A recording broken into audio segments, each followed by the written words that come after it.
Well, you may have already seen them. Stark black and white nutrition warning labels showing up on grocery store shelves across Canada.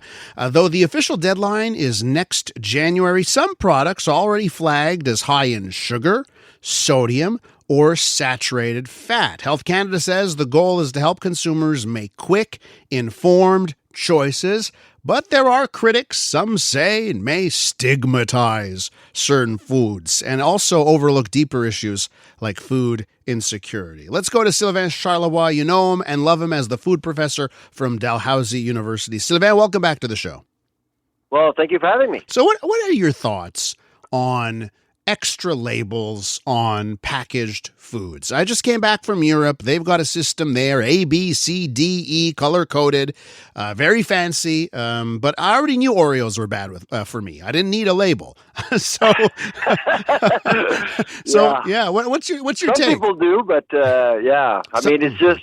I think it's a good thing. It creates a level playing field for everyone. If you remember, Elias, a few years ago, Campbell's Soup decided to eliminate sodium in its products. Mm-hmm. And what happened is that sales just dropped. Nobody wanted unsalty soup because the competition actually had salt in soup. So basically, Campbell's decided to reformulate and bring sodium back into their cans. And so by creating this level playing field, you're basically getting the industry to offer healthier options to consumers no matter what. So Okay. I actually think it's a good idea. Okay, but just on the soup front, right? So what happens if all the soups have the same label? If all the soups say high in sodium, what the consumer's just faced with the same choice. Pick whatever brand, price, flavor they like better, right? So, that's what I'm wondering, because a cookie is a cookie is a cookie, it seems. And I don't know how, the cookie manufacturers rig it into saying, okay, now they don't have sugar. That's what I'm scratching my head over.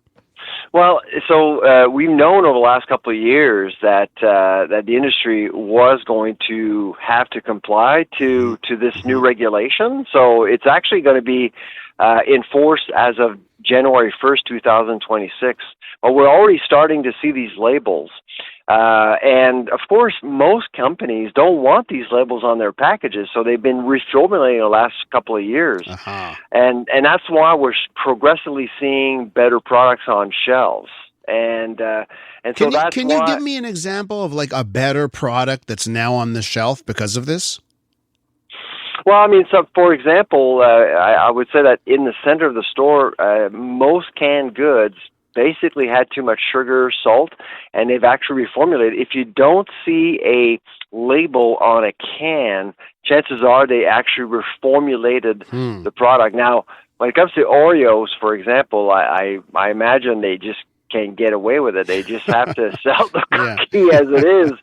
And frankly, the other thing, to be honest, Elias, is that at some point, I don't think that people will see these labels anymore. So it's new now. People will notice, but in a few years from now, I'm not sure people will notice, and they'll say, like you just said earlier, I mean, yeah, I know this product has too much sugar, and I like it. I like the taste, and I'll continue to buy it. Well, listen, what matters here is, does it work, right?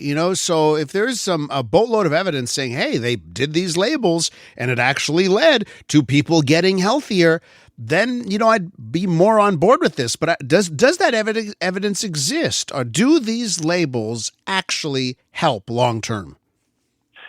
I think it helps the industry more so than it helps the consumer, because at the end of the day, consumers will decide and will pick whatever products they want.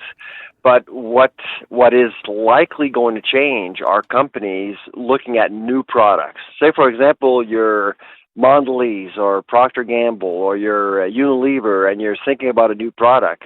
Do you actually want to launch a new product with that label on it? Uh-huh. Probably not. Yeah. And so that's where things are going to change. And so I do think this is good policy.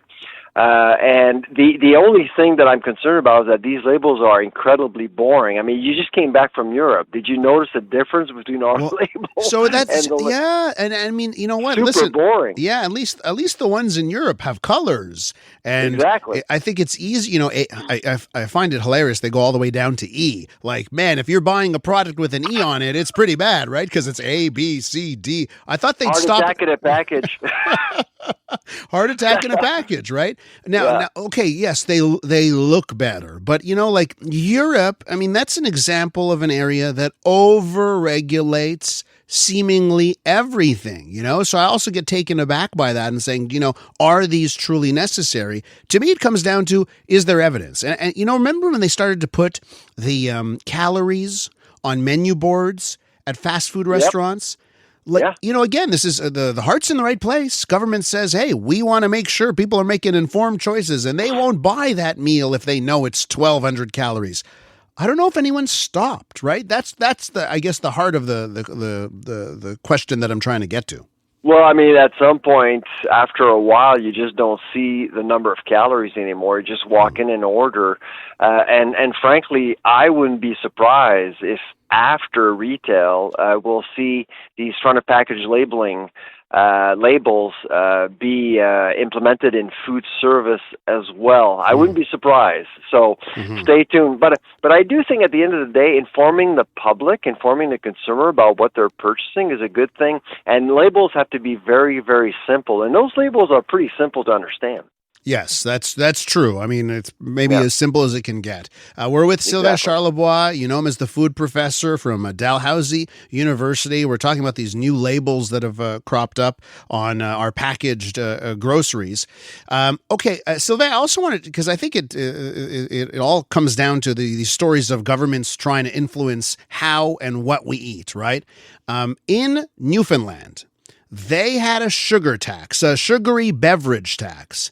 And they ended it as of July 1st. I think it had been in effect for 3 years, and they got rid of it after 3 years. What are your thoughts on that? Because there's an example of a government trying to influence what we buy, and after 3 years, they're going back on it. Yeah, no, absolutely. So we just chatted about good policy. Now let's chat about bad policy. Bad policy in Newfoundland was just designed to fail for a few reasons. One, they decided to tax wholesale sugar sales. So basically products that were bought by retailers that were then sold to consumers. And so basically it was protecting consumers, but the tax was meant to increase prices retail. But prices never did increase because the supply chain just absorbed the tax and kept Coke and Pepsi and all these sugary drinks economically attractive. Prices never changed. In fact, sales went up, not down. And meanwhile, the government of Newfoundland actually increased its revenues, I think, from anywhere between $11 to $13 million a year. It was really a cash grab. And also, what really made this policy a failure is that they never really explained to people what they were going to do with that extra money. I mean, will that money go into awareness campaigns? Will it go into healthcare? There was nothing. It was just really seen as a cash grab without really, and they never tried to measure how consumer behavior changed. Now, the Heart and Stroke Foundation did mention, well, it's only been 2 years. It's not long enough to know if consumer behaviors change. But the government itself has never really tried to measure whether or not behavior did change, and that's why that policy was a huge failure. So interesting, right? Because, you know, many people are saying sugar is the new tobacco, right? Like sugar is the new smoking when it comes to people's health.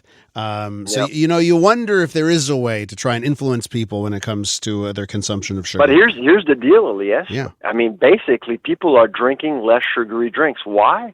Because they're being educated about it. It's not good for you. There's a lot of sugar in those drinks, and people are starting to drink other things, including water, which is good. Well, you know, and again, it brings us back to this where we started. Like, do we need labels, or do we just need proper education?